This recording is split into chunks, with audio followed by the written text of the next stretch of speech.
اللهم بارك على محمد وعلى آل محمد كما باركت على إبراهيم وعلى آل إبراهيم إنك حميد مجيد۔ سورہ توبہ آیت نمبر 86 اور 87۔ سورہ توبہ کے اندر زیادہ تر احکامات اللہ پاک نے جو بیان فرمائے وہ منافقین کی عادات اور ان کی منصوبہ بندیاں، ان کو ذکر کیا بار بار تاکہ انسان سمجھ لے کہ منافق کیا ہے۔ یہاں بھی انہی کی ایک اور چال کا ذکر ہے۔ وَإِذَا أُنزِلَتْ سُورَةٌ أَنْ آمِنُوا بِاللَّهِ وَجَاهِدُوا مَعَ رَسُولِهِ۔ مدینہ طیبہ میں حضور اکرم صلی اللہ علیہ وسلم جب تشریف فرما تھے، روم کے علاقے میں کسی نے خبر پہنچائی کہ مسلمان بڑھ رہے ہیں، ایسا طریقہ اختیار کرو کہ ان کو ختم کرو۔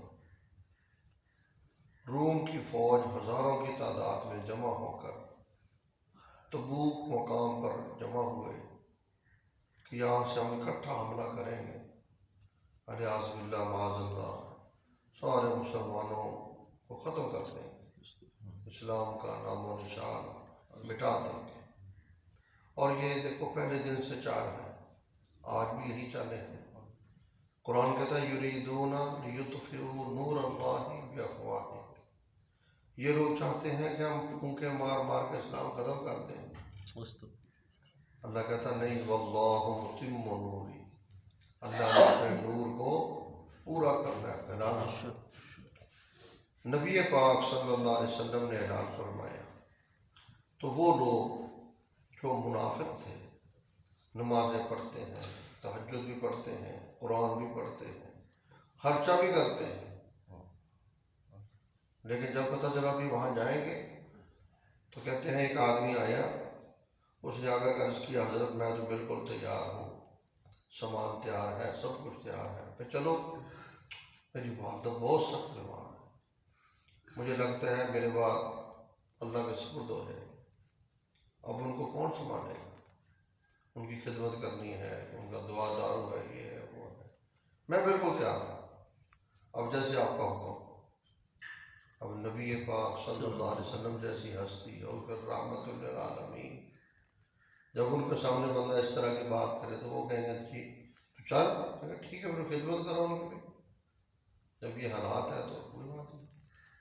دوسرا آ گیا، اب تھے منافق، کہتے ہیں اس کا مطلب یہ نہیں ماں ان کی واقعی بہت سخت بیمار تھی، تھوڑی بہت ہی بیماری، پیٹ درد، سر میں درد، جسم میں درد، اور اس کو اتنا بڑا چڑھا کے بیان کرنا کہ اللہ ہی آگا، یہی ان کی چال تھی۔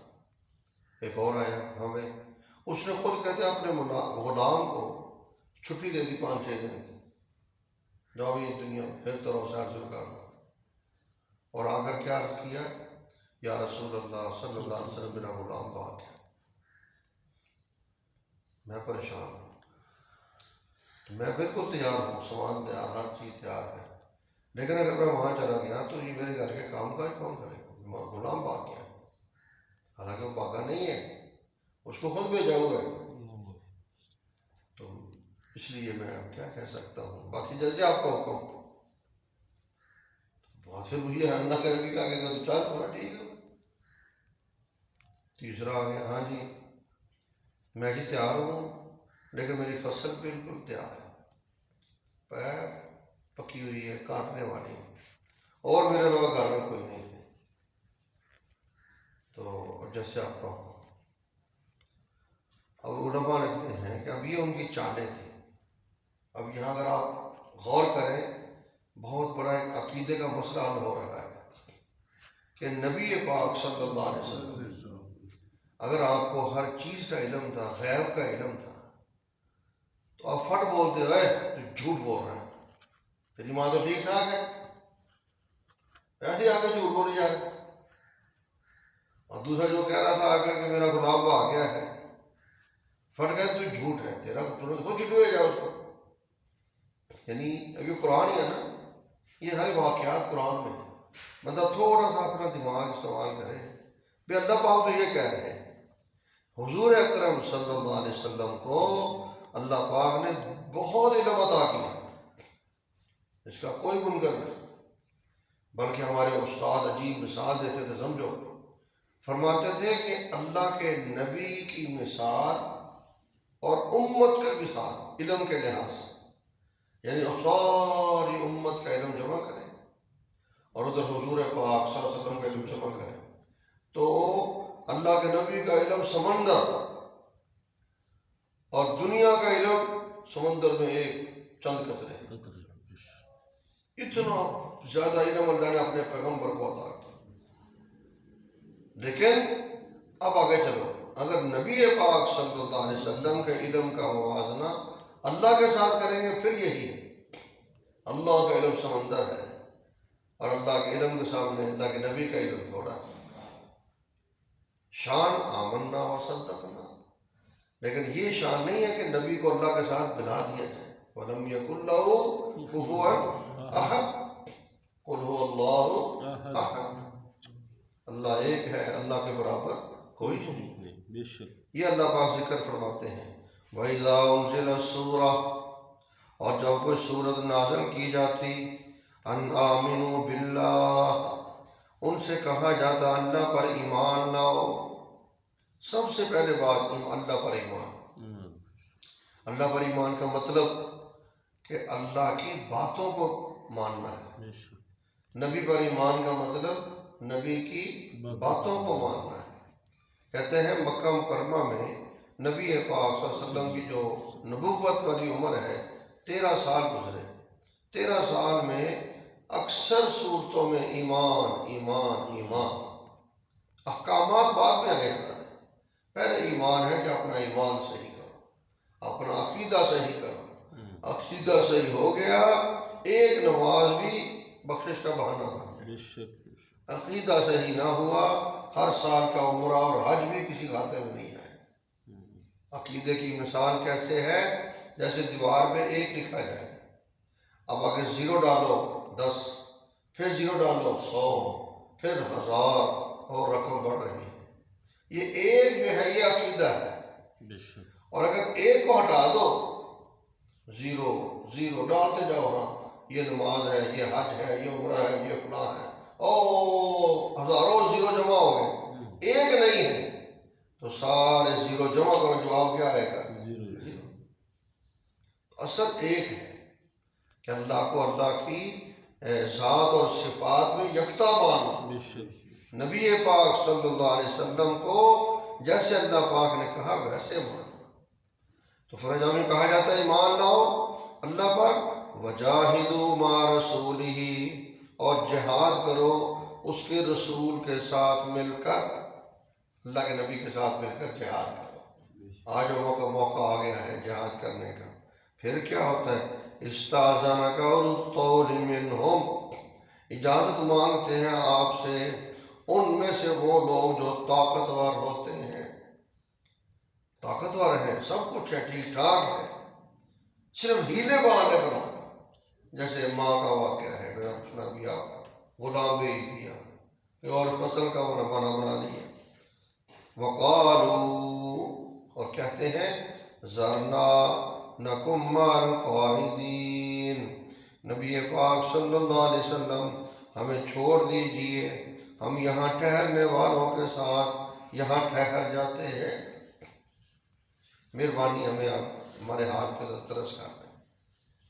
رضوا بأن یکونوا مع الخوالف، فرمایا اللہ پاک کہتے ہیں وہ لوگ اس بات پہ راضی ہو گئے ہیں کہ وہ رہیں ان کے ساتھ جو پیچھے رہنے والے ہیں. خوالف کہتے ہیں جمع خالفتن کی، خالفہ مؤنث کا صیغہ ہے. کیا مطلب؟ کہ ان کے ساتھ رہے جو پیچھے رہنے والی ہیں. جہاد پر جب جاتے تھے عورتوں کو ساتھ اکثر نہیں لے کے جاتے تھے.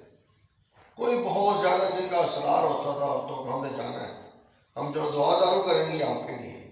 جیسے شاید آپ کو یاد ہو حضور پاک صلی اللہ علیہ وسلم نے خوشخبری دی کہ سب سے پہلے جو لشکر سمندر میں جا کر اللہ کے دین کے لیے جہاد کرے گا وہ جنتی ہیں۔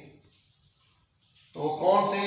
امیر معاویہ رضی اللہ تعالیٰ عنہ کی قیادت میں سب سے پہلے سمندر میں جانا لشکر تھا۔ کہتے جب اللہ کے نبی نے خوشخبری دی، ساتھ ہی ایک عورت بیٹھی تھی، اس نے کہا یا رسول اللہ صلی اللہ علیہ وسلم اگر آپ مہربانی فرمائیں میرے لیے بھی میں بھی اس میں شامل ہو جاؤں۔ اللہ کے نبی نے آنکھیں بند کی، پھر فرمایا اللہ آپ کو بھی ان میں شامل کرے۔ اور اس کا جذبہ تھا میں بھی اس لشکر میں۔ کہتے پھر وقت آیا وہ عورت ساتھ تھی، جب جہاد کے لیے گئے تو اتفاق وہ بھی ساتھ گئی۔ تو بہرحال عورتوں کو ساتھ لے جاتے تھے لیکن سب کو نہیں، بچے گھر رہتے تھے، بوڑھے گھر رہتے تھے، کوئی کمزور بیچارے جیسے اپاہج ہوتے معذور گھر رہتے تھے، ان کو کہا جاتا تھا پیچھے رہنے والے۔ رضو وہ لوگ اس بات پہ راضی ہو گئے بِأَن يَكُونُوا مَعَ الْخَوَالِفِ کہ پیچھے رہنے والوں کے ساتھ وہ بھی پیچھے رہیں۔ وَطُبِعَ عَلَىٰ قُلُوبِهِمْ پھر کیا ہوا؟ اللہ کہتا ہے ان کے دلوں پر مہر لگا دی گئی کہ ایک دفعہ، دو دفعہ، تین دفعہ انہوں نے تو وتیرہ بنا لیا ہے، بار بار اس کام کو۔ اللہ کہتا بس ان کو کہو ختم اللہ علی قلوبہم، اب ان کے دلوں میں مہر لگ گئی۔ عام طور پر لوگ یہ سمجھ لوگ یہ کیا اللہ نے مہر لگا دی ہے؟ بھئی قرآن میں اللہ خود ہی کہتا ہے فَمَنْ شَاءَ فَلْيُؤْمِنْ وَمَنْ شَاءَ فَلْيَكْفُرْ کہ دین میں جبر نہیں ہے، زبردستی نہیں ہے، لیکن یہ ہے جس کا دل چاہے اسلام قبول کرے، جس کا دل چاہے کفر قبول کر لیں۔ یہ اسلام آباد میں نعرہ لگایا گیا تھا پرسوں جو ہوا نا 8 مارچ کو کہ دین میں کوئی زبردستی نہیں ہے، لا اکراہ فی الدین، کوئی جبر نہیں ہے، پھر جو چاہے کریں۔ اور آپ کو شاید پتہ نہیں ہے وہاں اللہ کے خلاف، اللہ کے نبی کے خلاف، ام عائشہ صدیقہ کے خلاف بکواسات کی گئی۔ اگر ہمارے بزرگ کہہ رہے تھے، کہتے ہیں یہ ایسا موقع ہے اس پہ انسان اپنی زبان کھولے، کیونکہ اللہ کے لیے محبت یہ بھی ایمان ہے، اللہ کے لیے بغض یہ بھی ایمان ہے۔ الحب فی اللہ والبغض فی اللہ۔ پتہ نہیں کہاں سے لاتے ہیں فنڈ دے کر عورتوں کو، ظالموں کو، یہاں آگے عجیب طرح کا لباس پہن کر، کوئی ان کو پوچھنے والا نہیں۔ اسلام آباد جیسا شہر جہاں آپ جا کے دیکھیں چپے چپے پہ پولیس کھڑی ہوئی ہے اور وہاں ڈنکے وہ لگے ہوئے بکواسات کر رہے۔ کسی نے کہا قرآن میں پردے کا حکم ہے، وہ سریعام بکواس کرتی عورت میڈیا میں ہے، وہ جی یہ پردے کا حکم ان عورتوں کو تھا جو پاک صاف تھی، پیغمبر کی بیٹیاں، نبی کی بیویاں، ہمارے لیے نہیں ہے۔ ایک سے سوال کیا گیا تم یہ کہتے ہو لڑکی لڑکی سے محبت، لڑکا لڑکے سے محبت، تو اس طرح تو قوم لوط پر عذاب آیا تھا، تو آ گیا عذاب، قیامت آنی نہیں ہے۔ استغفر اللہ، استغفر اللہ۔ یہ باتیں میڈیا میں سر عام کر رہے ہیں، کوئی ان کو پوچھنے والا نہیں، کوئی ان کو روکنا نہیں، ان کو اپنی سیاست کی پڑی ہوئی ہے بس۔ اللہ تعالیٰ کا اللہ ہمارے ہاتھ پہ رحم فرما۔ یہ ہمارے ایمان کا امتحان ہے کہ ہم یہ نہیں کہ تہجد پڑھیں بس اللہ نہ کرے بس جو ہوتا ہوتا رہے، نہیں، اپنے ارد گرد اپنے ماحول کے اندر یہ چیز پیدا کریں کہ یہ جو کر رہے ہیں یہ مسلمان نہیں ہے۔ کل بندہ کہتا ہے یہ انسان ہی نہیں ہے، یہ غیر انسانی مخلوق تھی کوئی کہ جو ایسی باتیں آگے کر کے چلی گئی۔ کون تھے، کون لانے والے تھے، کہاں سے تو پتا۔ اللہ معاف فرما۔ وَطُبِعَ عَلَىٰ قُلُوبِهِمْ ان کے دلوں پر مہر لگا دی۔ جب اس طرح کے جملے بکواسات ہوتی ہیں اللہ کہتا ٹھیک ہے پھر چل پکا پکا یہ سنو، یہ آیت یاد رکھو۔ عام لوگ اس آیت کو سنتے نہیں ہیں، پھر کہتے ہیں یہ ہمیں پتہ ہی نہیں تھا۔ سورہ نساء ہے، اس کو دیکھ کے بندہ کہتا اچھا یہ بھی قرآن پاک میں ہمیں بندے کو سنائی تو وہ حیران ہو گئے۔ اور لوگ کہتے ہیں جی کچھ نہیں ہوتا، یہ اللہ یہ کہتا ہے سورہ نساء آیت نمبر 115 وَمَن يُشَاقِقِ الرَّسُولَ مِن بَعْدِ مَا تَبَيَّنَ لَهُ الْهُدَىٰ جو آدمی رسول اکرم صلی اللہ علیہ وسلم کی مخالفت کرتا ہے اس کے بعد کہ اس پر حق ظاہر ہو چکا ہے، ہدایت ظاہر ہو چکی ہے کہ یہ جنت کا راستہ ہے، یہ دوزخ کا راستہ ہے، سب کو ظاہر ہے، پھر پیغمبر کی معرفت وَيَتَّبِعْ غَيْرَ سَبِيلِ الْمُؤْمِنِينَ، اور پیروی کرتا ہے ایمان والوں کے راستے کے علاوہ دوسرے راستے بھی، جو مسلمانوں کا راستہ اس کو چھوڑتا ہے، وہاں پھر کیا ہوتا ہے؟ نُوَلِّهِ مَا تَوَلَّى، جدھر وہ جا رہا ہے ہم اس کو ادھر لے جا رہے ہیں، ہم اس کو ادھر لے جاتے ہیں۔ کہتے ہیں نا وہ جی یقین کی بات ہونی چاہیے، یقین صحیح ہو تو مٹی کے ذرے سے بھی شفا مل جاتی ہے۔ اوے یقین اللہ پہ بنا لو، اس مٹی میں یقین رکھنا ہے۔ یہ قرآن سنو کیا کہتا ہے، ایک عیسائی تویز دے رہا ہے، اس کے بعد ایک ہندو بیٹا تویز دے رہا ہے۔ ہمارے مسلمان اتنا دکھ لگتا ہے اس کی بات ہے، داڑیاں بھی ہیں، نمازی بھی ہیں، اور وہاں تویز دینے پہنچے ہوتے ہیں۔ تیرا عقیدہ کہاں چلا گیا؟ تو نے اللہ کو بلا دیا، اللہ کچھ بھی نہیں، یہی ہے ہندو کا بوجھ ہے ظالم کافر۔ عقیدہ کیا ہو؟ عقیدہ اللہ پہ بناؤ۔ شفا دینے والا کون ہے؟ اللہ۔ پریشانیاں دور کرنے والا کون ہے؟ اللہ۔ مشکلات حل کرنے والا کون ہے؟ اللہ۔ عزت ذلت کا مالک کون ہے؟ اللہ۔ تو بندہ اللہ پہ یقین بنائے۔ اس عیسائی نے بنانا یقین، اس ہندو نے بنانا ظالم پہ۔ نُوَلِّهِ مَا تَوَلَّى، اللہ کہتا ہے نہیں باز آیا، چل اب تیرے سارے کام یہاں سے ہوں گے، میں کروں گا یہاں سے تیرے کام۔ پھر کیا ہوگا؟ وَنُصْلِهِ جَهَنَّمَ، پھر میں تجھے جہنم میں پھینکوں گا۔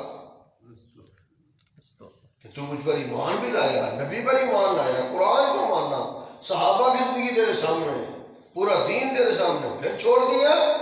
اب چل تجھے سارے تیرے یہاں پتر بھی ملے گا، بیٹی بھی ملے گی، ملازمت بھی ملے گی، سب کچھ تجھے دلاؤں گا، لیکن نصلہ جہنم، یاد رکھنا جہنم میں پھینکوں۔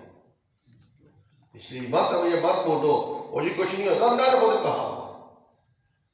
وَطُبِعَ عَلَىٰ قُلُوبِهِمْ، ان کے دلوں پر مہر لگ گئی، فَهُمْ لَا يَفْقَهُونَ، اب یہ بات کو سمجھتے نہیں۔